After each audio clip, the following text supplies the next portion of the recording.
Os destaques da semana entre os julgamentos do plenário do Supremo Tribunal Federal você confere aqui na TV Justiça. É o Plenárias, que já começou.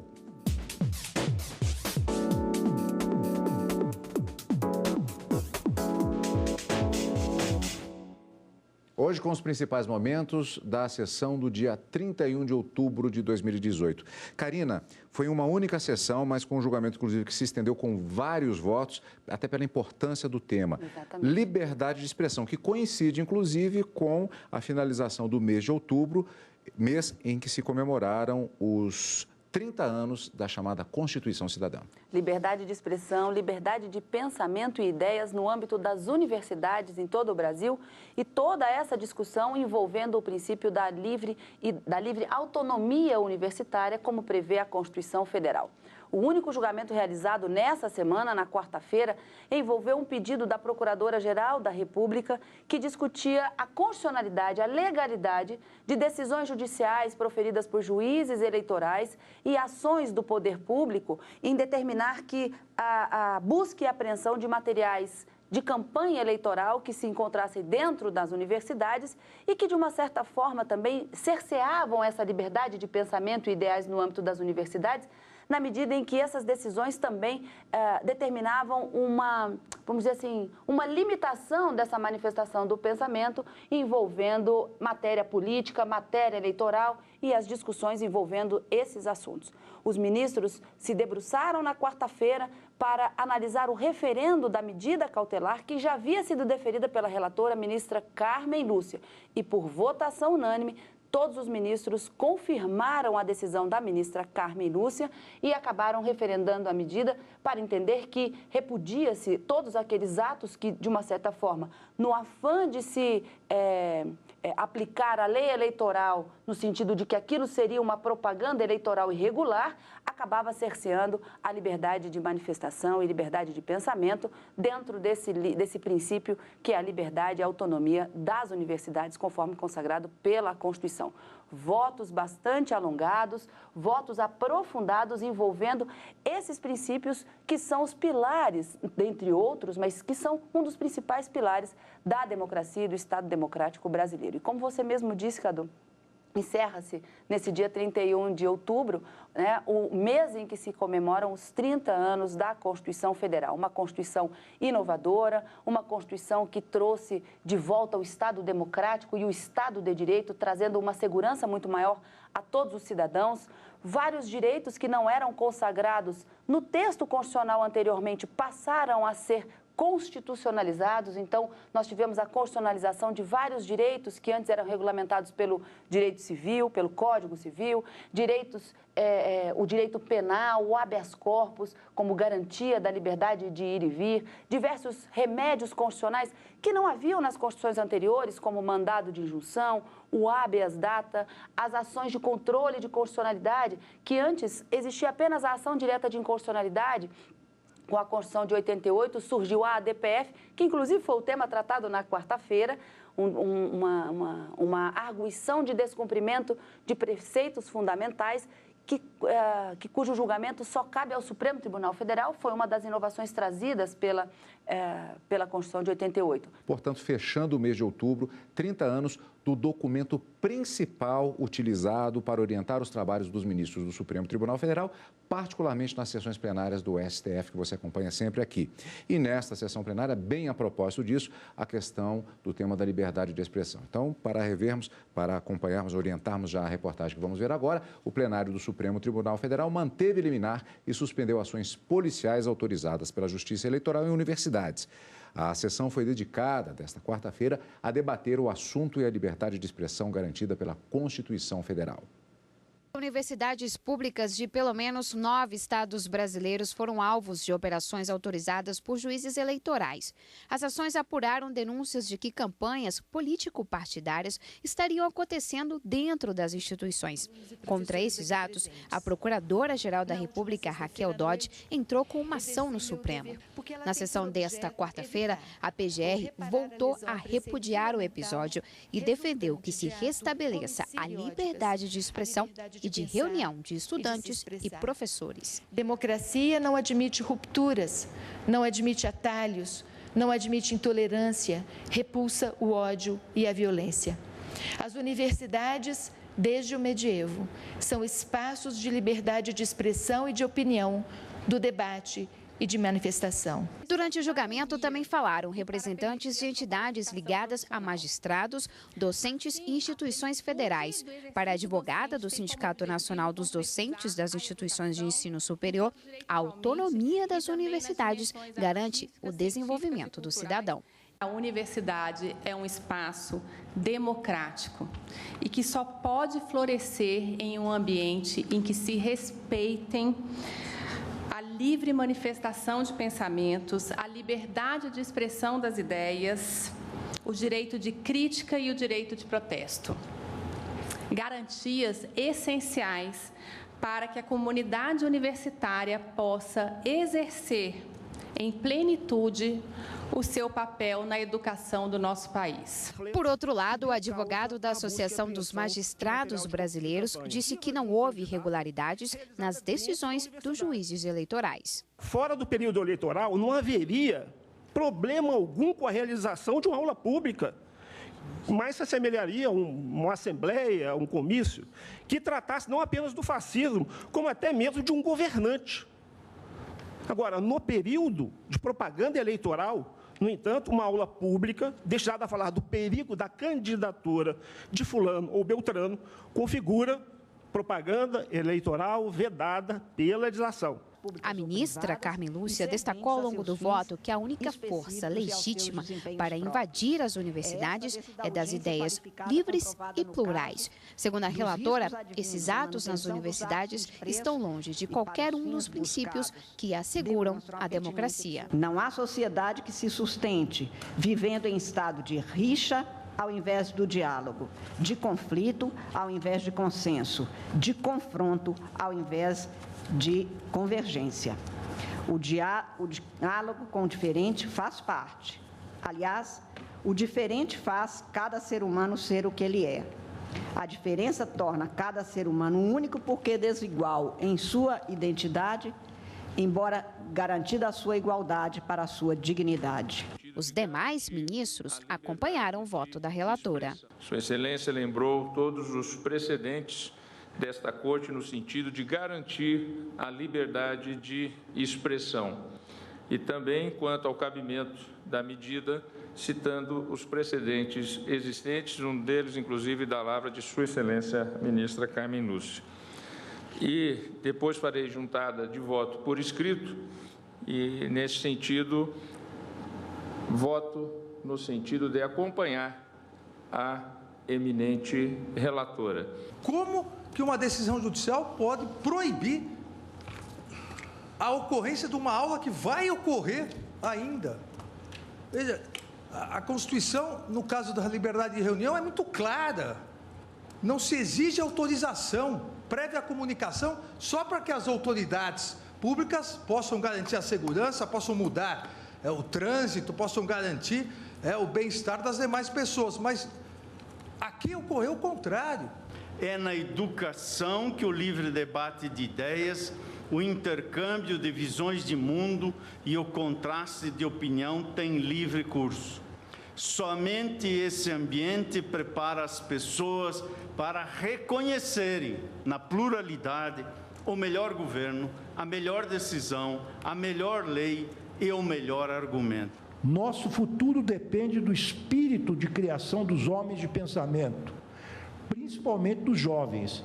E não há criação no mundo do espírito sem liberdade de pensar, de pesquisar, de ensinar. A universidade, sabemos todos, e aqui já foi dito, é o espaço por excelência do debate, da persuasão racional, do discurso argumentativo, da transmissão de ideias, da veiculação de opiniões. Cenas como a apreensão de discos rígidos, de computadores, a inquirição de docentes e de discentes, esses são atos inequivocamente autoritários e incompatíveis com o país que nós conseguimos criar, felizmente, e remetem a um passado que nós não queremos que volte. O mérito da ação na PGR será julgado em data ainda não prevista. Decisão unânime, portanto, nesta medida cautelar e, como eu já disse, foi bem a propósito exatamente do encerramento do mês de outubro, que foi um mês marcado pela comemoração dos 30 anos da chamada Constituição Cidadã, documento principal que orienta os trabalhos do plenário do Supremo Tribunal Federal. Nesta edição especial do Plenárias, vamos rever a série completa sobre a Constituição Federal. Acesso à educação, saúde e alimentação são exemplos de direitos sociais garantidos na Constituição de 88. E esses direitos fundamentais, para possibilitar a dignidade da pessoa humana, são o tema da primeira reportagem da série sobre os 30 anos da Carta Magna.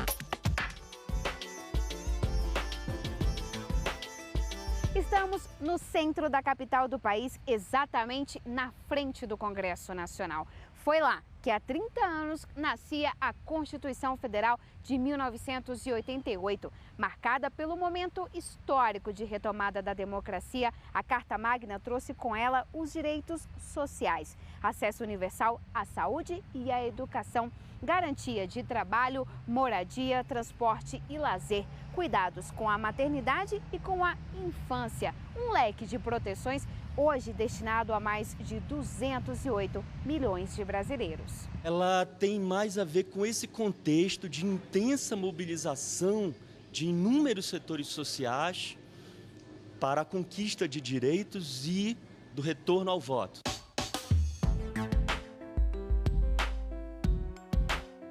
Uma das grandes conquistas desenhada pela Constituição foi o Sistema Único de Saúde. O país conta com mais de 300 mil leitos de internação no SUS e cerca de 40 mil unidades básicas de saúde em funcionamento. Num país como o Brasil, em que a maioria da população vive de baixa renda, então é essencial ter um serviço assistido pelo Estado. Antigamente você não tinha entrega de remédios para a população. Hoje você tem as farmácias de alto custo, né, que atendem aqueles remédios mais caros para a população, então eu acredito que evoluiu muito. A Constituição de 88 ela é um marco histórico, sobretudo, porque com ela você tem a concretização desse direito, né? Porque aí você implementa uma série de ações, de serviços, de instituições, de hospitais, contratação de médicos, compra de medicamentos, etc. e tal, de tal maneira que a população efetivamente passa a ter aquele direito de maneira concreta. O médico e ex-deputado federal Jofran Frejá foi constituinte e participou ativamente da construção do SUS. O trabalho que a gente tinha feito aqui no Distrito Federal, como secretário de Saúde, de universalização, regionalização e hierarquização do sistema de saúde, serviu de modelo para que se estabelecesse o Sistema Único de Saúde. É certo que a saúde pública passa por vários gargalos, assim como também temos o desafio de melhorar diversos setores da sociedade para a garantia plena dos direitos sociais. Nós tivemos grandes avanços na saúde, nós tivemos grandes avanços na educação, mesmo questões relativas não só à habitação, mas como à qualidade das habitações. Todas essas são prestações sociais que constam da Constituição Federal, mas que passaram a ser realizadas graças a um grande esforço, que não é somente do Judiciário, é do Legislativo por meio das leis e do Executivo por meio das políticas públicas. E você vai ver no próximo bloco a continuação da série sobre os 30 anos da Constituição Cidadã, aqui no Plenárias.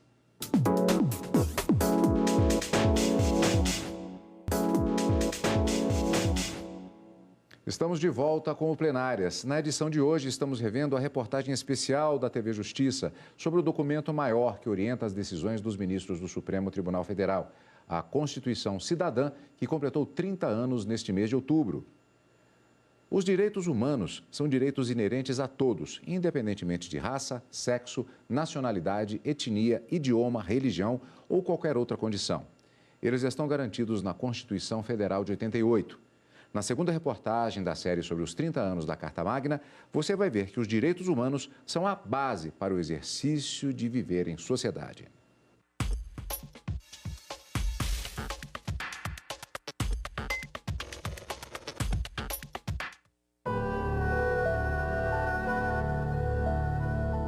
Brasil viveu 21 anos sob o regime militar, período em que as garantias individuais e sociais eram limitadas. Houve censura à imprensa, restrição aos direitos políticos e perseguição aos opositores.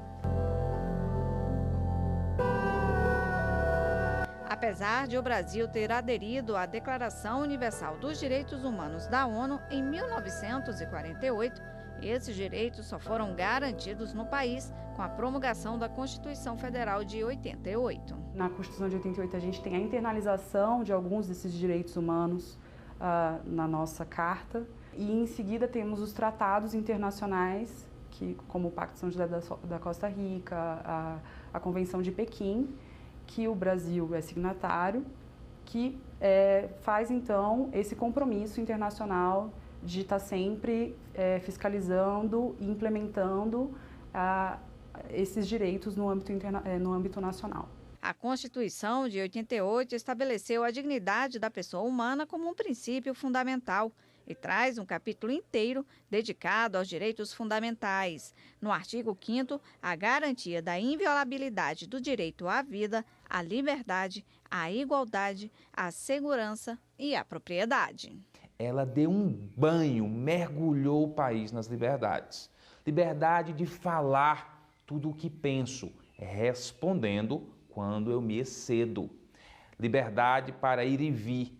Liberdade para me manifestar. Liberdade para me associar.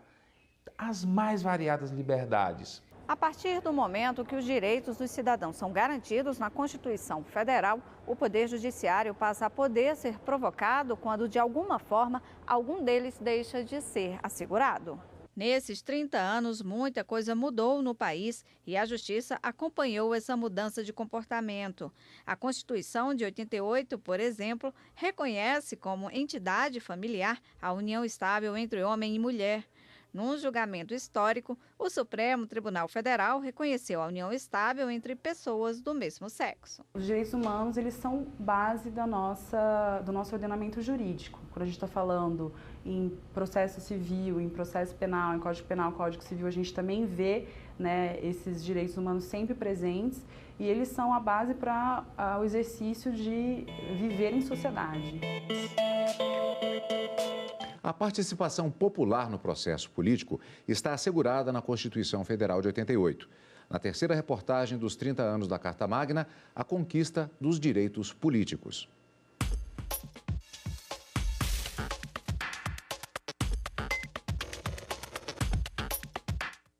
Todo o poder emana do povo. A democracia, no fiel conceito da palavra, como valor soberano na Constituição Federal de 1988. E o poder do povo é o voto. Escolher os representantes, fiscalizar o trabalho de quem está lá dentro, porque a gente decidiu assim.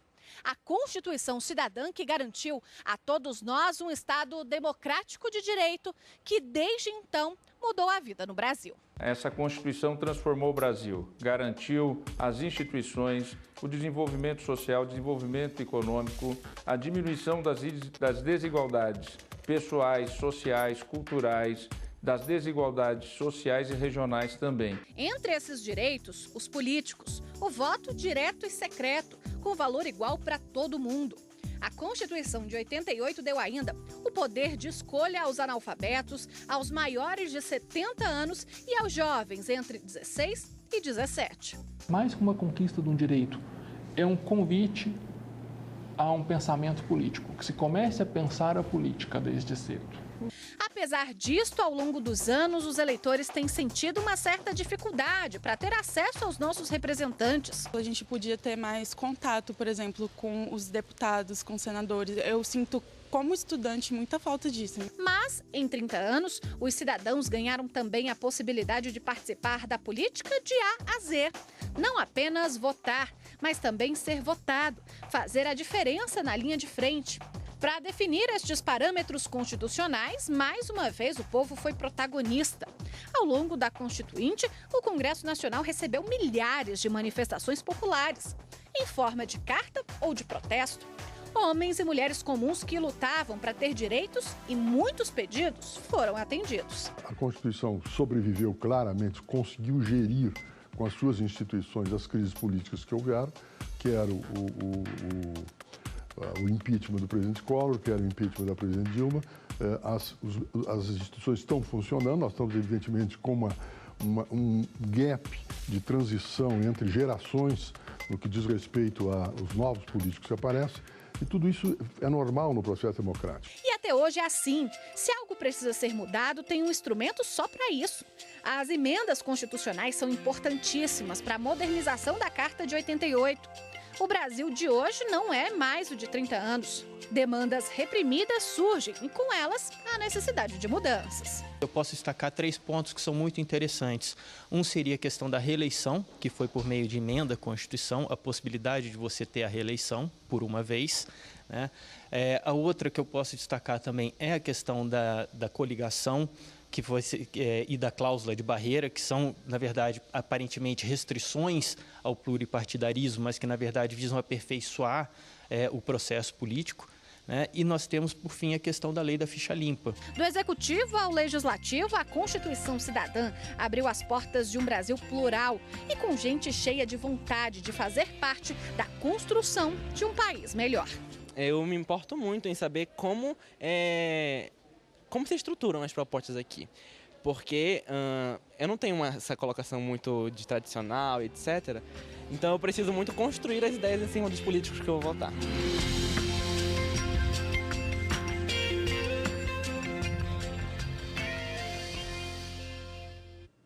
A Constituição de 1934 foi a primeira a elevar os direitos do trabalhador ao status constitucional. Mas só em 1988, o rol dos direitos trabalhistas foi consideravelmente ampliado com a nova Constituição. Na 4ª reportagem da série dos 30 anos da Constituição Federal, as garantias asseguradas aos trabalhadores.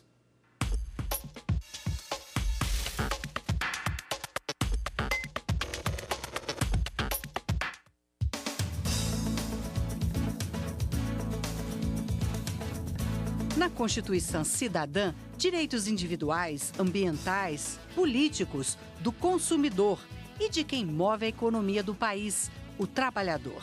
Sem um trabalhador, como é que a gente vai levar esse Brasil, né? É através do trabalho que o homem tem acesso à saúde, à educação, à moradia, à sua alimentação. A Constituição trouxe direitos trabalhistas que antes se espalhavam por várias leis e também pela CLT. Além disso, trouxe novos direitos para o setor. Ela vem exatamente nesse momento em que a economia brasileira tem uma massa grande de trabalhadores chegando ao judiciário com seus pleitos e, ao mesmo tempo, de equalizar proteção que era dada em nível internacional para países que já eram industrializados. Uma das novidades foi a licença paternidade. O trabalhador também passou a ter férias remuneradas, abono de férias e seguro-desemprego. Os aposentados começaram a ter direito ao 13º salário. O 13º já é uma ajuda para nós pagar nossas contas, né? O seguro-desemprego é uma forma de quanto você estiver precisando até o momento de conseguir um outro serviço. Entre os direitos que já estavam em outras leis aparece a licença maternidade. Em 88, ela foi ampliada de 84 para 120 dias. O valor da hora extra, que antes era de 20% a 25%, passou para 50% nos dias úteis e para 100% nos domingos e feriados. O texto também garantiu o salário mínimo a trabalhadores rurais e urbanos. É uma coisa muito boa para todo mundo, né? É importante que a Constituição traga esses conceitos, porque fica sempre uma luta, uma perspectiva de que o salário mínimo venha a alcançar todos esses conceitos de alimentação, saúde e bem-estar. O volume de ações nos tribunais mostra a força que a justiça trabalhista ganhou com a Constituição em vigor. Ele demonstra o quão importante é a proteção jurídica do trabalhador, e o Supremo Tribunal Federal, que também examinou diversas questões de direito do trabalho ao longo desses últimos 30 anos, ele também consolida a importância desse ter elevado o direito social ao trabalho ao nível constitucional.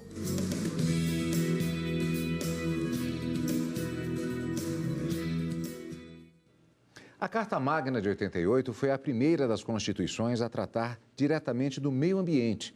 Na última reportagem da série sobre os 30 anos da Constituição Federal, você vai ver que a legislação ambiental avançou muito durante esse período.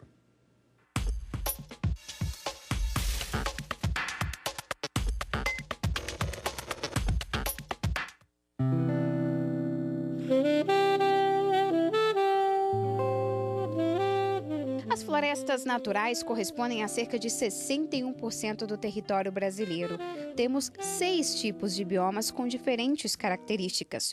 Destaque para a Amazônia, que ocupa mais de 350 milhões de hectares. O Cerrado, com aproximadamente 66 milhões, e a Caatinga, com quase 47 milhões. A Constituição de 1988 foi a primeira a trazer como dever de todos a proteção dessas áreas. A preservação do meio ambiente, ela perpassa toda a vida nacional. A saúde, né, a liberdade, o desenvolvimento, né? E se observarmos na Constituição, veremos que o meio ambiente está contemplado em diversos dispositivos constitucionais. Nos últimos 30 anos, o país também avançou na legislação ambiental para reduzir ao máximo as consequências de ações devastadoras. E muitas dessas leis são consideradas as mais completas e avançadas do mundo. O Código Florestal é a lei mais rigorosa do mundo em matéria de proteção de vegetação.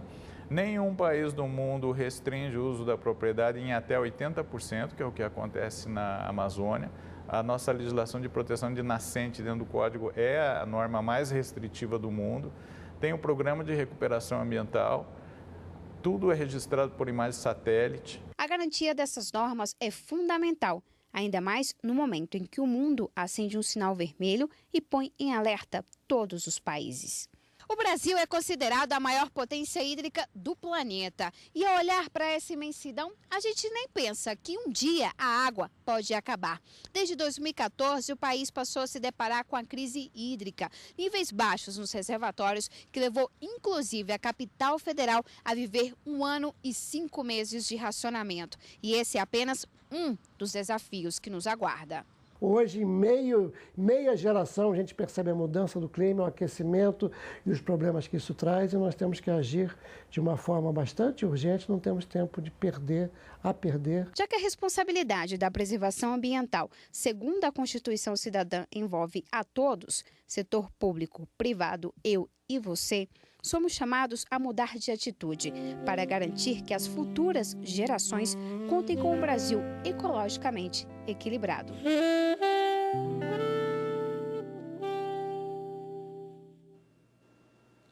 E assim, portanto, fechamos este mês de outubro de 2018, já com as expectativas dos julgamentos da próxima semana, os primeiros do mês de novembro de 2018. É isso aí, Cadu. E na próxima semana a gente se encontra na quarta e na quinta-feira, a partir das 14 horas, ao vivo, no Direto do Plenário, com as decisões do Plenário do Supremo e no final de semana com o programa Plenárias. Obrigado pela companhia, como sempre, e continue conosco aqui na TV Justiça.